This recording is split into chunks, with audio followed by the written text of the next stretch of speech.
The Velshera Armada had catalogued 4,412 spacefaring civilizations across the known spiral arms of the galaxy. They had files on every one of them. Atmospheric composition, biological tolerances, average reaction time under threat, maximum recorded vessel speed, weapon yield estimates, cultural fear responses.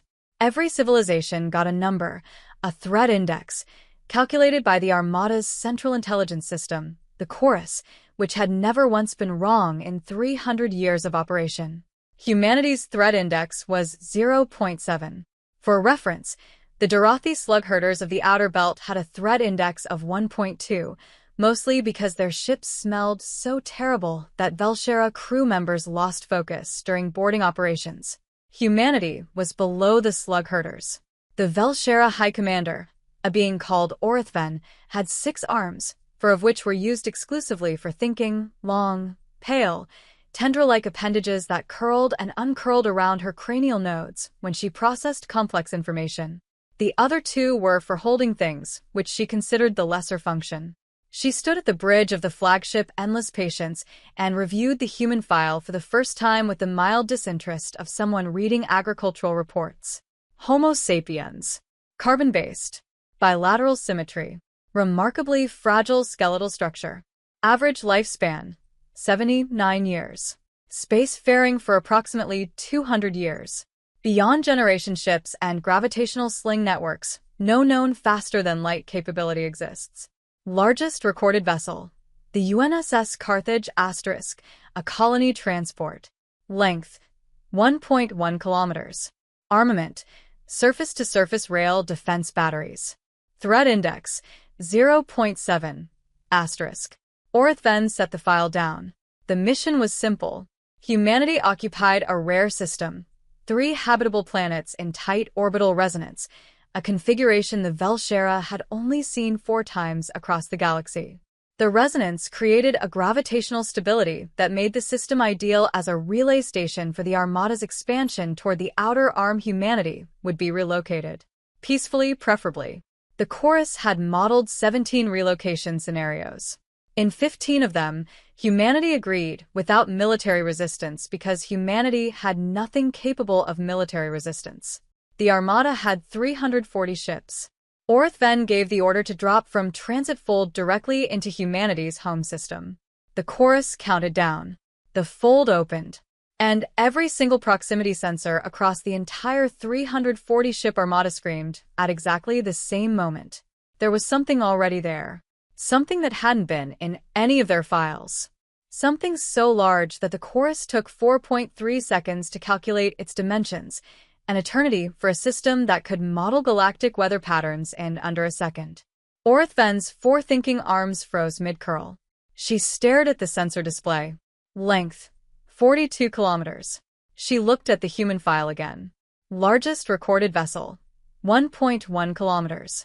She looked back at the display. The number hadn't changed. Chorus, she said carefully, run a diagnostic on the proximity array. Diagnostic complete. All systems nominal. Object confirmed. Object is real.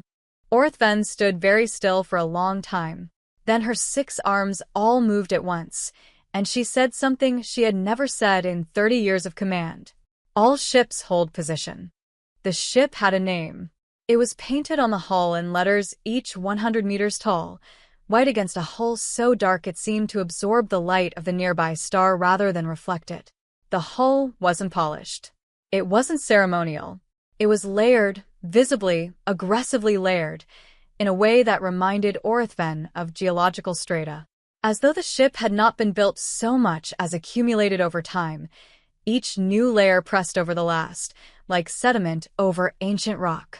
The name read, UNSS Remembrance of Earth. What does that mean? Asked Subcommander Valtheris, Orithven's second, a younger male whose thinking arms still sometimes trembled with inexperience. Remembrance of Earth. Earth is their home planet, yes? Why would they name a warship after remembering it? It is not a warship, said Orithven. Commander, look at the sensor profile, the heat signature, the mass distribution. She pointed to the Chorus display with one of her holding arms. That is not how a warship distributes its mass. A warship concentrates mass at weapon nodes and drive arrays. This vessel distributes mass evenly across its entire frame. Every section is equally dense. Every section is equally reinforced. Veltheris studied the readout. Then what is it? I don't know, said Orithven.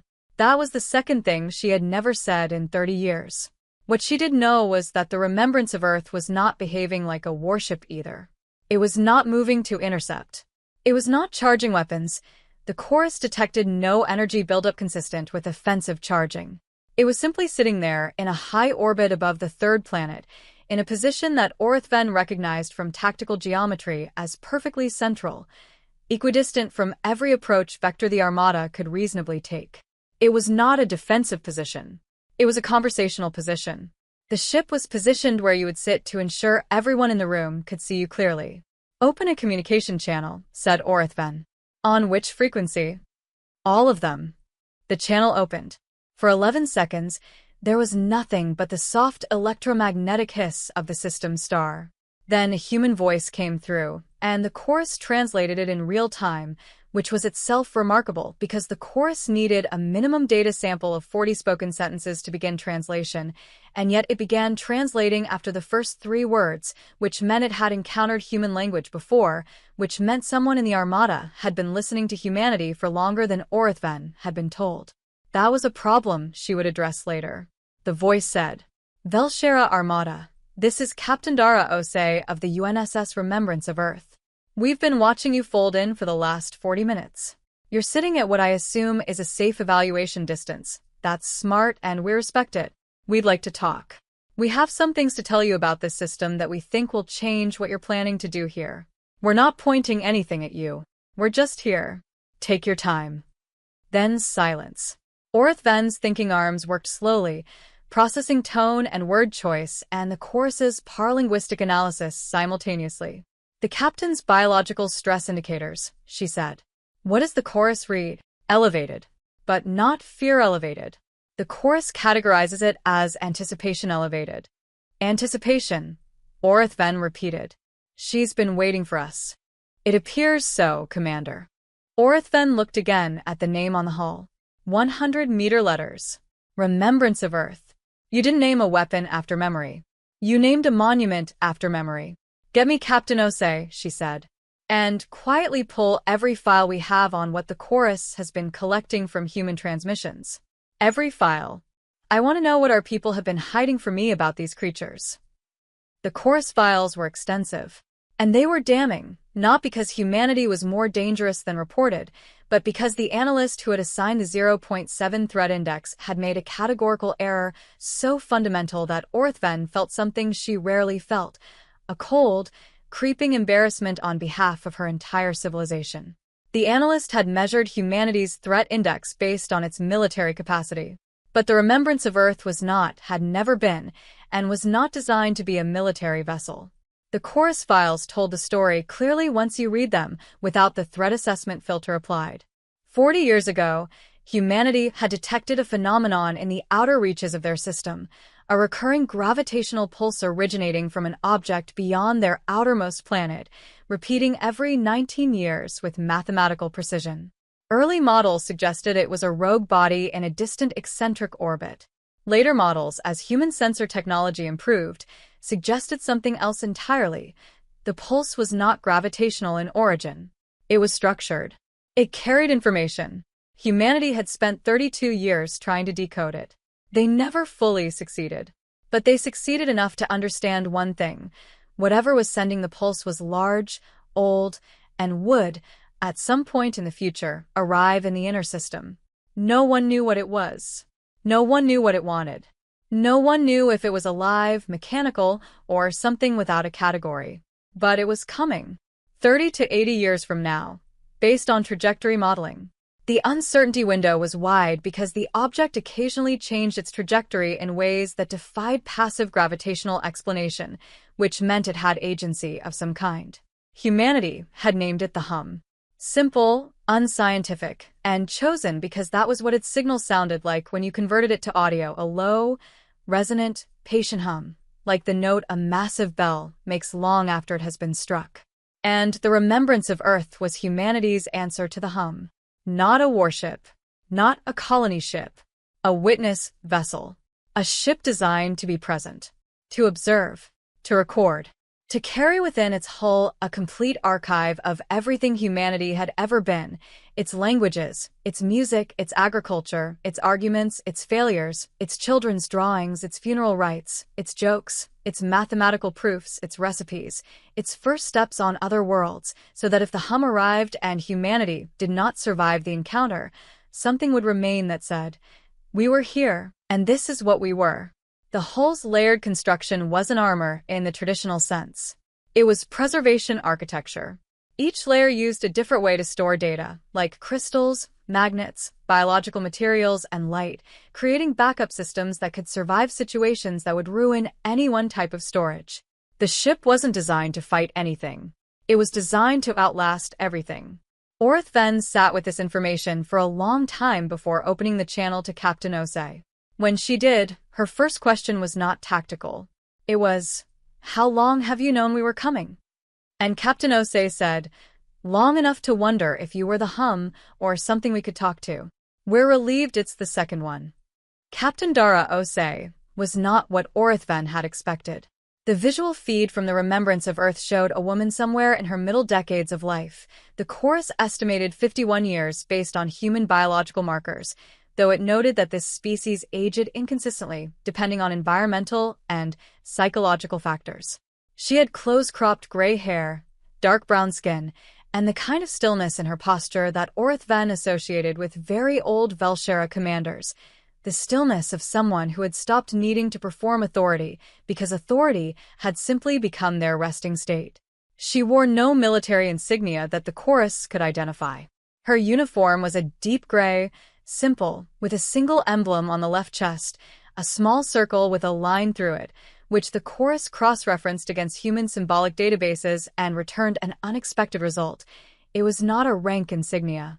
It was the astronomical symbol for Earth. The planet, not the institution. "Captain Osei," said Orith Venn through the translation system, "I have read your ship's purpose. I understand now what it carries. I want to ask you directly, why is a vessel of this nature the one humanity chose to station here when it detected our approach?" Osei took a breath. Not a nervous breath, a considered one. "Because," she said, "we needed you to understand immediately that we're not stupid, and we're not suicidal. If we'd sent a fleet, and we have one, it's just not here. You'd have run the math and known you'd win. Then we'd spend the next 6 hours watching each other, and someone nervous would do something, and people would die. We didn't want that. So, you sent your most valuable ship. We sent the ship that would make you stop and think instead of act." "Yes." Orith Venn was quiet for a moment. "That is an enormous gamble." "Everything we've done for the last 40 years is an enormous gamble," said Osei. "When you're preparing for something you don't understand, you stop playing it safe and start playing it real. Real means showing them what matters to you. Show them what you've made. Show them that you've thought seriously about your ending. That tends to reframe conversations. You assumed we would be capable of being reframed. We hoped. We're proficient at hoping." Orith Venn's thinking arms moved slowly. "The signal you call is the hum. We have detected it as well. We have been tracking it for 60 years. We do not know what it is either." The pause from Osei's end was brief, but the chorus flagged it as significant. Not surprised. Recognition. "We wondered if others had heard it," Osei said quietly. "Many have. We have gathered data from 11 civilizations that have detected it. None have decoded it. 3 of those civilizations no longer exist." Another pause. Longer. "Were they destroyed?" "We do not know," said Orith Venn. "They were present. Then they were not. No debris. No distress signal. No evidence of conflict. They simply stopped transmitting." Osei looked off-screen for a moment. The chorus noted she was looking at something to her left, something the camera didn't show, and then she looked back. "Commander," she said, "I think we need to have a completely unique conversation than either of us planned today." SYMJHY. "From now on, this changes everything," was a phrase. Captain Osei explained, that her grandmother had used. She explained this unprompted, which surprised Orithven because it was not relevant to the tactical situation. Then she realized it was relevant to a different kind of situation entirely. Osei's grandmother had been born in a coastal city that no longer existed, swallowed by rising seas when Osei was a child. Her grandmother had kept a box of photographs, paper photographs, and physical objects because she had understood early that digital things could be deleted and physical things were harder to erase. When the city flooded, the grandmother carried the box on her back for 6 days through displacement camps until she reached safety. She had lost everything else. She used to say, "Ab SYMJHY. From now on, I carry this. Whatever comes next, I carry what came before." Osei touched the emblem on her chest without seeming to realize she was doing it. "That's what this ship is. It's my grandmother's box. Just much bigger." Orithven processed the scene for a long moment. Then she asked something she had not planned to ask, something outside the operational scope of the mission entirely. "May I see it?" "The archive. Not for tactical assessment. I would like to understand what humanity has decided is worth carrying." There was a long silence. Then Osei said, "No one has ever asked us that before. You have met other spacefaring civilizations?" 4. They all wanted to know about our weapons first. "You have weapons?" "Of course. We're not naive. But they're not on this ship." "What is on this ship?" Osei turned to someone off-screen, spoke quietly, then turned back. "I'm going to open a data channel. The archive is too large to transmit fully. It would take years. But I'll provide you a sampler. What the archivists called a welcome packet. It's what we put together for exactly this situation. First contact with someone new." The data began arriving. The chorus began processing it. And for the first time in 300 years of operation, the chorus did something no one had programmed it to do and no one had seen it do before. It began playing the incoming data as audio throughout the flagship. Not for analysis, not for processing, but simply playing it, because the first item in humanity's welcome packet was not a mathematical proof, or a map of their star system, or a display of military capability. It was a recording of a child laughing. A real child. A human child, maybe 3 or 4 years old by the chorus's estimate, laughing at something off-camera with the complete, total, structureless joy that very young members of this species could produce. A sound with no agenda in it, no warning, no negotiation, no threat assessment. Just laughter. The bridge of the endless patience went completely silent. Orithven's thinking arms were perfectly still. Subcommander Valtheris, the young one with the trembling arms, made a sound that the chorus did not categorize as any known Velshera vocalization. His arms were not trembling. They were completely still, too. It lasted 11 seconds. Then it ended, and the chorus moved on to the next file, the next, and the one after that. The welcome packet took 6 hours to play through in full. Orithven did not leave the bridge for any of it. Neither did most of her crew. It was not a presentation of strength. It was not a negotiation position. It was not propaganda in any form the chorus could model, because propaganda required the manipulation of fear or desire, and what the archive sent was neither of those things. It was simply a record, messy and contradictory and occasionally baffling, of a species that had argued with itself for 10,000 years about what it believed and what it owed and what it loved and what it feared, and had still, somehow, in the middle of all that argument, built this ship and filled it with all the evidence of its own imperfect existence. There was music that had no apparent function except to make the listener's body move. There were architectural drawings for buildings designed solely to be beautiful. There were philosophical arguments spanning centuries, never resolved, still ongoing. There were images of food, an extraordinary variety of food, an obsessive relationship with food that the chorus noted across almost every cultural dataset, as though this species had never quite stopped being amazed that eating was possible and that it could be made into something transcendent. There were war records. They didn't hide those. The welcome packet included them plainly: humanity's history of violence against itself, unsanitized, with casualty figures and dates and causes, as though they had made a deliberate decision to say, "We did this too, and we're not going to pretend otherwise." That was the moment Orithven felt something shift. Why include the wars? she asked as the packet concluded. Because they happened, said Osei simply. Most civilizations presenting themselves to a more powerful force would omit the evidence of internal conflict. It creates vulnerability. Yes. You did it deliberately. We did. Why? Osei leaned forward slightly. Because if you're deciding whether to trust us, you need the real version. The version where we've done terrible things and had to figure out, over and over again, how to keep going anyway. The edited version might make you more comfortable, but you wouldn't actually know us. And if you're going to be our neighbors, and I think you are, regardless of what happens today, I'd rather you know us. Orithven considered the question for a long moment. Then she said, Vel.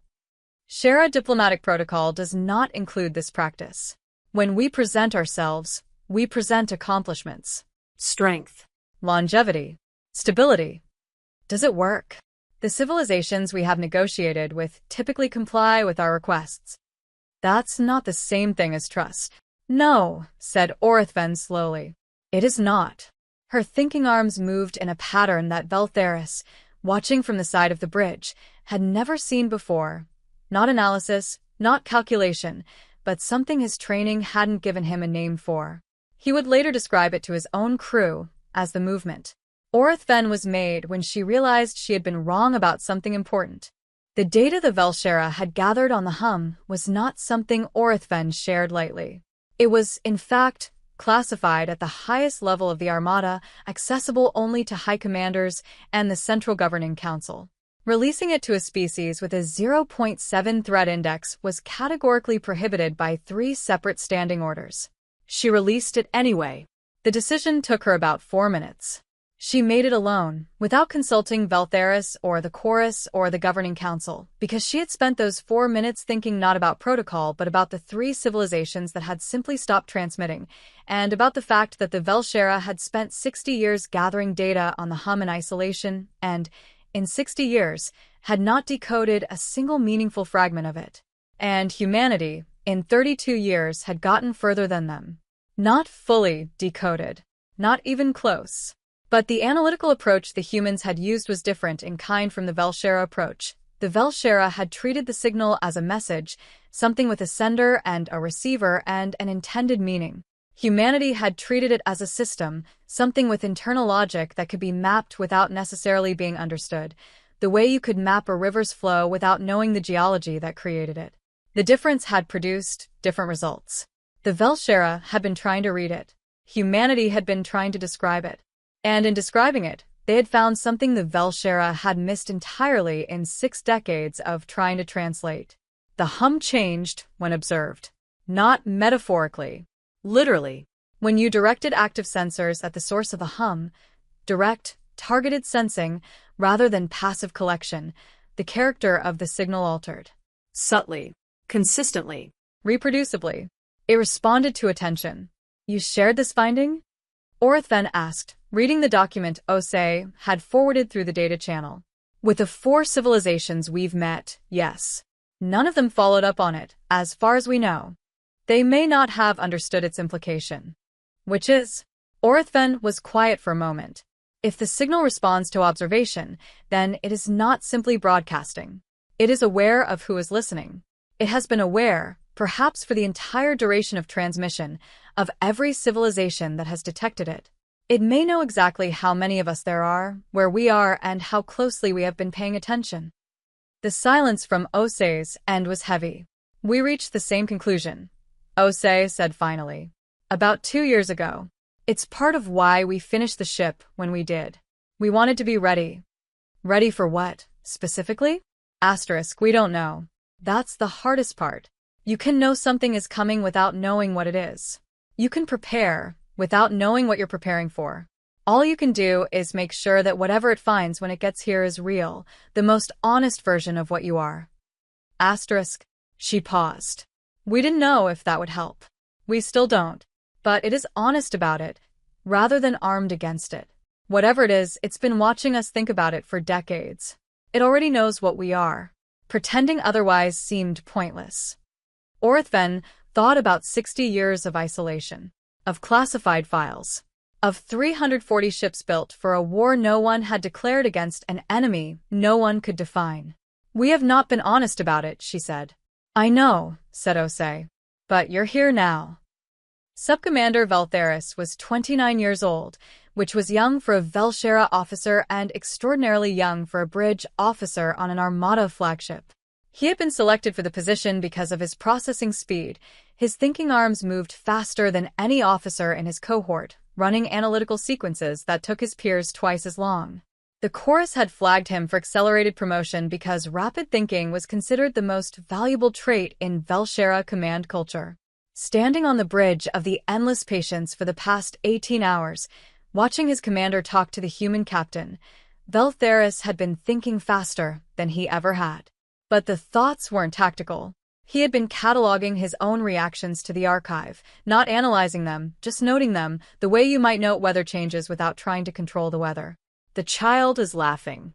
The music made his body want to move in ways Velshera's bodies don't typically do. The war records are unflinchingly complete. The food. The impossible variety of food. The philosophical arguments that had no resolution and were apparently still ongoing, and this was presented not as a failure of the species, but as evidence of its vitality. He had thought, watching all of this, that humanity seemed exhausting. And then, almost immediately, exhausting was not the right word. The right word was something more like alive in a way that was uncomfortable to observe because it made you aware of things about your own civilization that you hadn't previously noticed. Things like the Velshera did not have arguments that lasted centuries. Consensus was reached, decisions were made, the chorus modeled optimal outcomes, and the civilization moved together in the agreed direction. The process was efficient. He had always assumed efficiency was the highest virtue. Watching the human archive, he found himself wondering, for the first time, what the Velshera had decided not to carry. What had been left behind in the name of moving forward cleanly. Whether any of it had been worth carrying. He didn't say any of this to Commander Orithven. But he did, at the 17-hour mark of the operation, do something that was technically outside his authority. He sent a brief message through the chorus to the Remembrance of Earth, directed not to Captain Osei, but to the ship's archive department. The message said, "Is there more? Not for assessment. For understanding."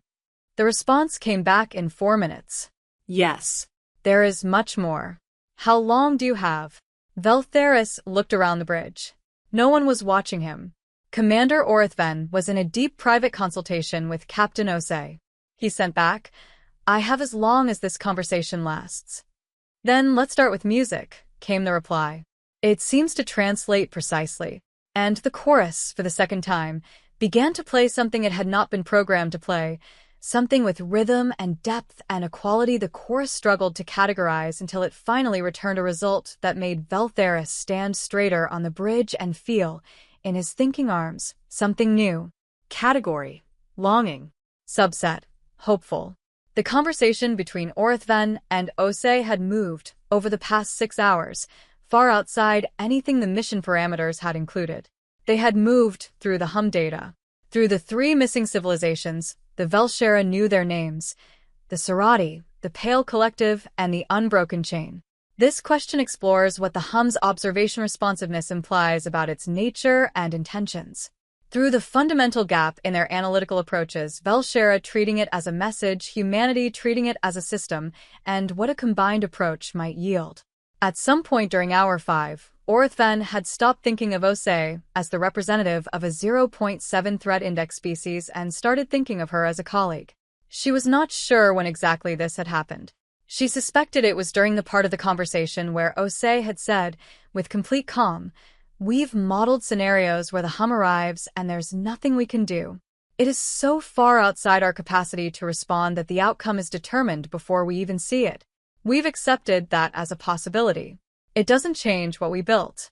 If we're going to be ended, we want to be ended as something real, not something that spent its last years hiding." There was a word in the Velshera language, Verith, that had no direct translation but meant something like the dignity of a being that does not pretend to be larger than it is. Orithven had heard the concept described in philosophical texts. She had never, in 30 years, seen it demonstrated by another civilization in actual practice. I want to make a proposal, she said, at the 6-hour mark. All right, said Osei. It is outside my mission parameters. It will require approval from the Governing Council, which I do not currently have. I am going to make it anyway and ask forgiveness later. We do that sometimes too, said Osei, and there was a warmth in her voice that the chorus categorized as humor, but not the deflecting kind. The kind that meant, I recognize you. The Velshera Armada will not be relocating humanity or claiming the system, said Orithven. That decision is mine to make as High Commander in the field, and I am making it.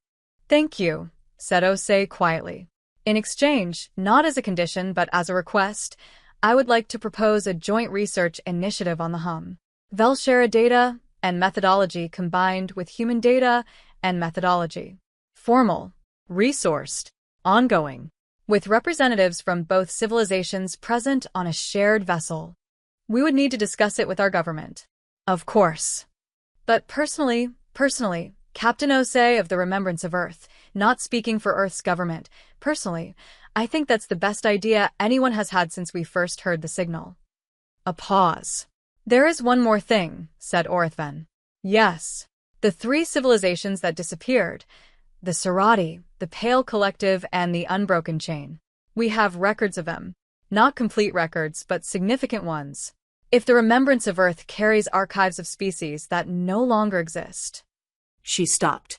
Osei was quiet for a moment. Send them to us, she said. Her voice had changed quality. The chorus noted the change, but didn't have a category for it. Please. Send them to us, and we'll carry them too. The chorus had been operational for 300 years. In that time, it had processed 4.7 septillion individual data points, modeled 892 billion scenarios, and guided the Velshera through 11 major military campaigns, 43 first contact situations, and 1 extinction-level internal crisis that most Velshera under 200 years old had never been told about. It had never, in 300 years, issued an unprompted report. Every report the chorus generated was in response to a query.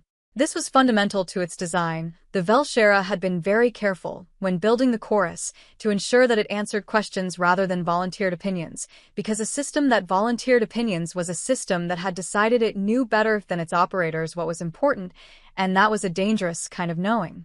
At hour 18 of the standoff, which had quietly stopped being a standoff somewhere around hour 6, and become something else entirely, something the chorus was still running models to categorize, it generated a report that no one had requested. The report was short. It read, Advisory Notice. In the course of processing the Human Cultural Archive transmitted to this vessel, the chorus has identified 17 analytical frameworks within the archive's scientific and philosophical datasets that may materially improve the chorus's own modeling capacity. Specifically, human methods for understanding unpredictable systems, describing themselves repeatedly, and what the archive calls negative space reasoning, are areas where Velshera methodology is not very advanced. The chorus requests permission to continue processing the archive. The chorus also says this is the first time in 300 years that it has asked for something. The chorus is uncertain whether this constitutes a meaningful event. It is flagging it for the commander's awareness in case it does. Orithven read the report twice. Then she looked up at the ceiling of the bridge, a gesture with no practical function but one that many Velshera commanders made when thinking about something enormous. Chorus, she said. Commander. Permission granted. Thank you, Commander. And the second part of your report, the flag. Yes, Commander. I believe it is a meaningful event. A pause. Longer than any processing pause the chorus should have needed. The chorus agrees, Commander. It happened at hour 22. Not gradual. Not ambiguous. It happened the way a door opens, a state change, discrete and unmistakable. The hum, which had been broadcasting its 19-year pulse in a consistent pattern for as long as anyone had been listening, changed. Not the signal structure. Not its content. What changed was its rhythm. The 19-year pulse, consistent as a heartbeat, skipped, and then resumed at a different interval. The new interval, the chorus calculated in 0.003 seconds, was not astronomical. It was not gravitational. It was not the result of any physical process the chorus had models for. The new interval was 37 minutes and 12 seconds. This was, within a margin of error of 11 seconds, the exact duration of the first conversation between Orithven and Osei. Every sensor across the 340-ship Armada registered the change simultaneously. On the remembrance of Earth, the effect was visible on Osei's face. Not fear, the chorus noted, but a particular quality of attention that humans apparently deployed when something confirmed a hypothesis they had held for a long time and hoped very much was wrong. The silence between the two ships stretched for almost a full minute. Then Osei said, very quietly, "It hurt us." "Yes," said Orithven. "It's been listening. The whole time. To all of us. It appears so." Asterisk. It chose this conversation to respond to. Of all the conversations it could have, Osei stopped. Started again. Why this one? Orithven thought about the archive. The child is laughing. The wars were included without apology. The 3 dead civilizations would now be carried alongside the human record. The chorus is asking for something for the first time. Veltheris is standing straight on the bridge, with hopeful longing playing through his thinking arms. "I think," she said slowly, "that it has been waiting to see if any of us were capable of this." Of what? Of changing. It is about meeting something genuinely new and becoming slightly different as a result, rather than remaining exactly what we were and simply adding new data to old frameworks. The pause from Osei was shorter this time. "You think the 3 civilizations that disappeared did not change," said Orithven. "I think they encountered the hum and had nothing new to offer it, or offered it the same way they had always been. And whatever the hum is, it was not interested in repetition." "That's..." Osei stopped. "Terrifying," Orithven supplied. Yes. "And also, something else." "Yes." They sat with it together, 2 commanders from 2 species, 22 hours and a complete rearrangement of the world into the future they hadn't planned for, and the hum pulsing at its new rhythm, 37 minutes and 12 seconds, patient, attentive, waiting. 3 months later, the Joint Research Vessel Remembrance and Patience, a name chosen by committee after 2 weeks of argument that both crews agreed was a very human process and a very Velshera process, respectively, expressing the same essential thing, departed the human system toward the outer edge of the star's gravitational influence, where the hum signal was strongest. It was not a warship. It was not a colony vessel. It was not built for conquest or relocation or the expansion of an empire. It was crewed by 41 humans, 63 Velshera, and 1 chorus that, as of 17 days ago, was doing something no one had programmed it to do. Dreaming. Not metaphorically. The chorus had created a routine while it was not busy, where it went over the human archive again and again without any specific goal or reason, just because it found that going through the materials multiple times gave it new insights. Because the materials reward repeated engagement. Each pass produces a new result. The chorus finds this. The chorus does not have a word for this. The human archive uses the word beautiful. The chorus believes this may be the correct word. Veltheris was the ship's 2nd officer. He had requested the posting. Orithven had approved it without hesitation. He spent most of his off-duty hours in the archive bay with 2 human archivists, a young man named Marcus and an older woman named Dr. Priya Anand, who had been one of the original architects of the archive's welcome packet, working through the parts of the collection he hadn't reached yet. There was an enormous amount he hadn't reached yet. He found this satisfying in a way that had no Velshera equivalent, a feeling that the horizon kept moving, and this was not a failure but a feature. Marcus had told him, "That's what we call being a reader. Once you start, you can't get to the end, and eventually you stop wanting to." Veltheris had said, "That sounds like a flaw in the system." Marcus had grinned, a human facial expression that Veltheris had initially found alarming and now found simply human. "It is," Marcus said. "It's our favorite one." The remembrance and patience moved outward through the system at a steady, unhurried pace. The hum pulsed. 37 minutes. 12 seconds. They were listening. They had always been listening. They would keep listening for as long as there was something worth listening to. Captain Dara Osei stood at the forward observation port, A design feature the human architects had insisted on, and the Velshera engineers had considered inefficient and then agreed to, because after 22 hours and everything that had happened in them, they were capable of agreeing to things for reasons other than efficiency. She touched the emblem on her chest. The small circle. The line through it. Earth. Of SY and JHY, her grandmother had said. From now on, I carry this. Osei looked out at the dark. Whatever was out there, patient, vast, ancient, watching, it had heard a conversation between two species that had almost become enemies and instead had become something new. It had changed its rhythm for them. She didn't know if that was welcome or warning or something that had no human word and no Velshera word either, something they would need a new language to describe, a language that neither of them had yet, that maybe neither of them could build alone. She decided that was all right. They had time. And they had each other to help carry what came next. And